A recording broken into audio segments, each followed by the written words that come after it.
Hyderabad parliament నియోజకవర్గ సమీక్ష సమావేశంలో కాంగ్రెస్ నేతలు పరస్పరం ఘర్షణకు దిగడంతో తెలంగాణ కాంగ్రెస్ ప్రధాన కార్యాలయంలో గాంధీ భవన్ లో తీవ్ర ఉద్రిక్తత నెలకొంది. ప్రోటోకాల్ వివాదం కారణంగా కాంగ్రెస్ నేతలు ఫిరోజ్ ఖాన్, ఉస్మాన్ హజారీ మధ్య తీవ్ర వాగ్వాదం జరిగి మంత్రుల ముందు ఒకరి చొక్కాలు ఒకరు పట్టుకుని భౌతిక దాడికి దిగారు. ఉస్మాన్ హజారీ కొట్టడంతో ఫిరోజ్ ఖాన్ కింద పడిపోయారు.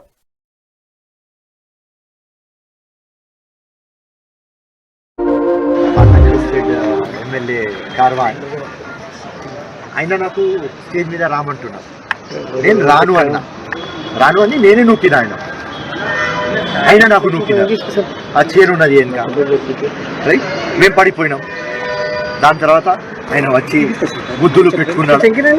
సో ఏం లేదు, ఇది మా పార్టీ, ఫ్యామిలీ.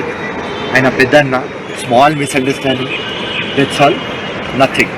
ఎవరి పక్కన కూర్చోవడానికి ఇద్దరు మొత్తం అది విఐపి ఉంటాయి కదా చైర్లు, మినిస్టర్ పక్క కూర్చోడానికి అందరు ప్రయత్నం చేస్తున్నారు.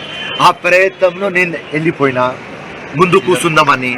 ఆయన ఉస్మాన్ హజారీ గారు నాకు గుంజినారు, మీరు వచ్చి స్టేజ్ మీద కూర్చోవాలి అని. నేను రాను అని ఆయనకు నూకినా, ఆయన నాకు నూకినారు. ఆ చైర్ వెనుక ఉన్నది, నేను పడినా.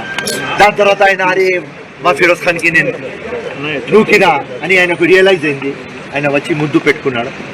Right, no problem, small issue, it has been solve. ఫైనల్గా ఏమైంది? సమావేశం ప్రారంభమైందా లేకుంటే క్లోజ్ చేసుకుని వెళ్ళిపోయారా?